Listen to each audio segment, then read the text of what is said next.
Good morning, good afternoon, everyone. A warm welcome. My name is Namita Datta, and I am program head of a global program called Solutions for Youth Employment. It's a global program that's based at the World Bank. And the focus of S4YE is, as the name suggests, youth employment. But most importantly, we try and focus on innovation. We are an innovation hub on youth employment, which means we are constantly curating and finding out and identifying innovative practices in youth employment and also doing research on very new emerging frontier topics. So today it's my pleasure to be launching our new podcast series. This is a new podcast that we are launching. It's called Work in Progress. Essentially, what we're going to do in this series is to do these short, bite-sized interviews with leaders in the private sector. So sort of leading figures in the private sector and really trying to understand from their perspective what they see as the new emerging trends in the world of youth employment. So it's my real pleasure today to welcome Naria Santa Lucia, who is General Manager for Digital Inclusion at Microsoft Philanthropies. And she's also actually the S4Y co-chair of the steering committee. Warm welcome to you, Naria. How are you? I'm doing well. How are you doing, Namita? So great Very to be good. here today. Yes, thank you so much for taking the time to chat with me. We'll keep this short, but I really want to pick your brains on a couple of things. I just wanted to start off by saying, Naria, you represent a big leader in the private sector, in the digital space. Microsoft is really the leading company when it comes to digital skills, anything digital. What do you see from where you sit as some key trends in the job market? No, that's a great question. And first of all, I just want to also say thank you so much for your leadership on the S4YE project. It's just so impactful. And mostly, what I really enjoy about it is that we get to, convene with different like-minded individuals from all different types of sectors and really truly work in partnership together. And as Microsoft, we really are very much thinking about how we can empower every person and every organization on the planet to achieve more. And that includes, of course, the billions of young people around the world and giving them the opportunity. So I just want to say thank you for your leadership and for the work of S4YE. It's very interesting time in employment. I think that there is a lot of excitement right now around, of course, the new breakthroughs that are happening, especially in AI and especially in generative AI. And what is the impact of generative AI on labor markets, on work, on employment? And it's just a space that I think we should all consider and keep watching. From our perspective, we're definitely seeing a lot of uptake where employers are asking for people to know about generative AI as one of their skills. In fact, we have this work trend index that we publish, and the last one came out a few months ago. And in that survey, we found that 66% of leaders said they would not hire somebody without generative AI skills and knowledge, which is quite interesting. And we also found that over 75% of people are actually already bringing and using AI in their work. Sometimes it's just their own kind of version on their own what we're saying BYO AI, bring your own AI. And so there's this huge opportunity where people are already using it, employers want to see it. So young people, digital natives, people who are so savvy, this is kind of a skill set and technology that people should definitely learn about. And the cool thing about it is if you don't know technology, it can actually help you to learn technology because you can just speak to it to find answers. So that's one thing. And then the other thing that we really are seeing at the same time in the rise of AI skills and the need for AI is actually a complementary rise in the need for human skills, Mhm. which is great, right? More about collaboration, communication, how to work together. So I think personally, what this means taken together is that the generative AI is going to let us kind of do the tasks that we could just set to the side so we can have more time to do problem solving, breakthrough ideas with other people. So it's just a really exciting time. And I'm really looking forward to kind of thinking about how we can work through all these topics together at S4YE as well. Right. No, thank you. Thank you, Nadia. And you spoke about Gen AI and how you're thinking that's the one trend that's really going to change things in the job Mhm. market, and combining that with soft skills. As a as an employer, are you finding certain specific skills apart from Gen AI, and you mentioned the human skills? Are there some specific kinds of skills that you have particular difficulty finding, particularly in the low income country and the middle income country kind of context? Or are there some specific types of skills? Or maybe you highlighted two already, but Yep. yeah, do you want to just say something Anything about that above and context? beyond that? Yeah, Yeah, yeah. no, I think that that is a great question. And I think in general, we are still seeing in low and middle income countries as well, the need for those human skills, but also the need for generative AI and like using generative AI.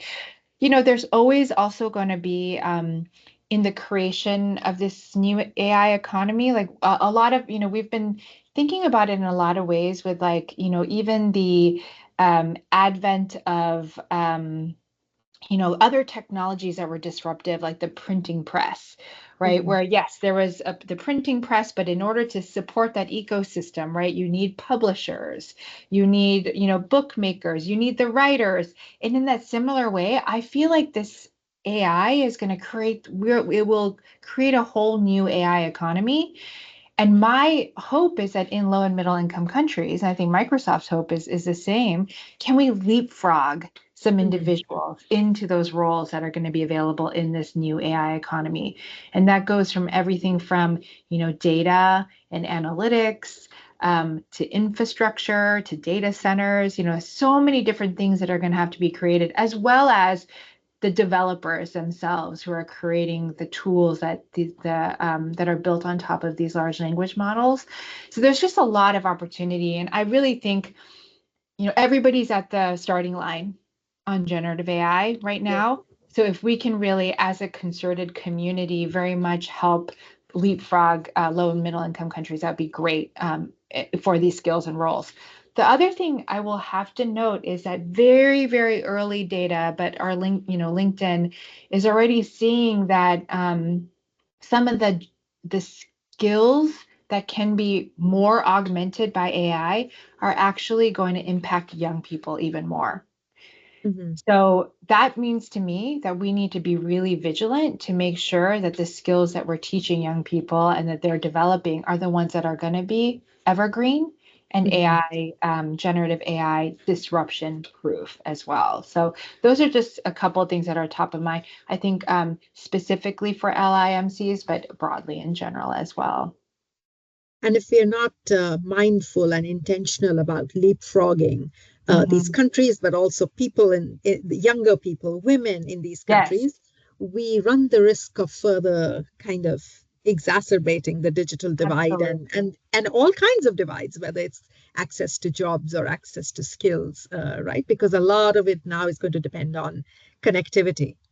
Absolutely. And there was a time when we used to always say every job will be a digital job. And now, Microsoft, when I go and speak at things like this, I say more and more. So every job will require AI fluency.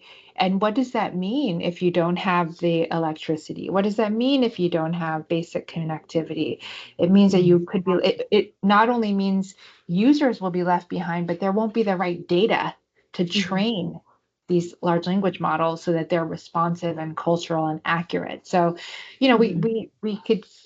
we have a moment. I'm an optimist to really do this right. But if we don't do it right, I think the digital divide is not just a divide, it's going to be a digital, you know, um, Ocean. separate digital universe, Right. separate universe. Right, right. Absolutely right. Now, you particularly Microsoft Philanthropies, I know, has been really engaged in in a lot of sort of work to make sure that this digital divide doesn't become a Yeah. digital separate universes. Hmm. And for example, even with the work that you've done with us in S4Y at the World Bank, for example, the MOU that we signed also provided a lot of Microsoft's technical expertise and curricula kind of free of cost for a lot of the World Bank's beneficiaries. Do you want to just mention quickly, one or two sort of key or new initiatives that you as a company are taking, particularly for youth employment? Yes, absolutely. And thanks for the question. We have a lot of everything we do, let me just say first, is in partnership. Microsoft would we can help with the content, we can help with data, we can help with the certifications on different uh skilling, modes and modalities, but really the secret are partnering with the NGOs, with organizations on the ground, with the firms on the ground that really know the local audience and can take whatever we have and really localize, almost tropicalize it, right, to that Mm-hmm. context. So some of the things that we've been very proud of, so all of our different initiatives, but two that stand out in mind are one in Brazil. And there, we're working with the government of Brazil to train up workers, including young people, through the School of Workers. And we have a nonprofit partner on the ground that also partners with the government and can train at scale. Within that, we've taken that context in a little bit of a different program, but we connected that now with our Generation Unlimited UNICEF partnership. And they had this platform called Unmio, and we were able to connect our content to that platform where young people were then able to train and then connect in to get a job. And I think it's like the all of these different pieces of the journey really do need to come together. At that, Unmio used to have the jobs on the platform, and students used to come and be able to, young people were to get the job, but then adding that content piece so then you could start from zero, train, and then connect to a job. I think just all of those like seamless connections are just so important. So that's one that I really love and appreciate in Brazil. There's another one that we launched actually in the LDCs. Mm-hmm. We have a couple of different countries that we partnered with. This was with the IOE, the International Organization of Uh-huh. Employers. And what we're able to do there is partner, again, bringing an NGO to the table, Synapse. And Synapse was able to train a number of the different federations, Senegal, DRC, and then they were able to go reach out, especially to young people who are entrepreneurs and help them with the digital skills. So again, the recipe is always that, Microsoft is just a partner and helpful. It's always the entity on the ground that really is able to activate and bring the right partners to the table and bring the right people to the table because they are the trusted community partner. Mm. That's so smart because what you're doing really is you're leveraging or you're combining the sort of the massive scale and influence of a corporate giant like Mhm. Microsoft with the boots on the ground kind of Yes, understanding and feel and more context specific delivery of a local absolutely. NGO partner. I think that's sort of a really, really smart kind of a combination because a solution that works in country X may not work in country Y. Absolutely. And so you're also sort of contextualizing it. That's pretty, pretty impressive. Um, well, thank you. This has been really wonderful. Also, we've been fortunate to have watched a little bit the journey that your unit has taken.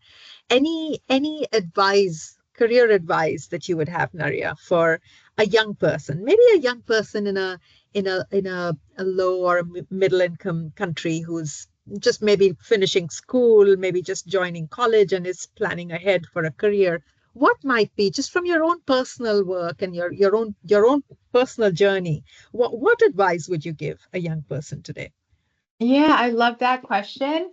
Um, I think one of the things that I've actually been reflecting on a lot, kind of throughout my career, is this question of who do you want to be known by and for what?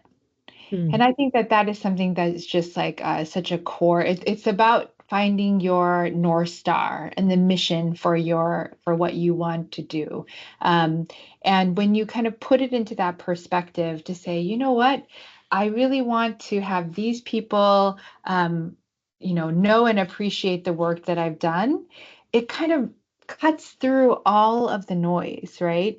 And so I would say and I know it's a little bit of a theoretical answer, and maybe it's a little bit reflective of kind of some of the things that I've been thinking about lately, but I do think like starting off like with that end in mind, right? Like if you're right at the beginning of your career journey, what is it that you want to say? What's the headline you want to write? About what you did and who you influenced, and write that down. I write down on my little digital notebook, my OneNote. I have my mission statement written down, and I look at that every few months because then I say, oh, am I really far away from that, or am I close to that? That's one thing. That's very theoretical. Very practical thing is you have to create a network. And Mhm. that is such an important thing. I don't think many times, Namita, I'll like go and speak to different groups and I say, who got a job just by a cold resume drop? Pretty much nobody anymore. And I think Mhm. that is one of the reasons why like there is a lack of equity across like countries, across even within a country. But we really need to make sure that, take that courageous step, even though it may be hard. You may be introverted and shy, but reach out on LinkedIn. Say, hey, can I Mhm. learn more about your journey? Or go to a virtual, like listen to a virtual thing like this and say, oh, you know what? I'm going to ask a follow-up question. Be curious and always like expand your network because that's how you'll continue on. And then once you've made it, remember to look back and bring somebody else along with you. I Yeah. usually always will take as long as I can, any single time somebody reaches out to me and asks for like a career chat, I always do it because I remember all the people who helped me along the way. So please do the same. So that was three things. So sorry. I love that. I really like that. Here I am talking to sort of a leader in the world, in the digital world. And here I was kind of expecting you to say, hey, my first advice for anybody young is to learn digital skills and be up there. But no, you started with something so thoughtful and so, how should I say it, so inside out rather than outside in.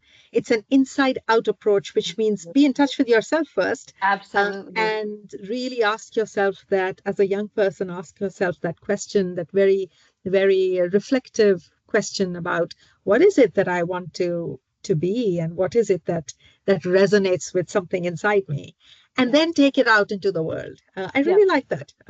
Thank Thank you. you. Thank you, Naria.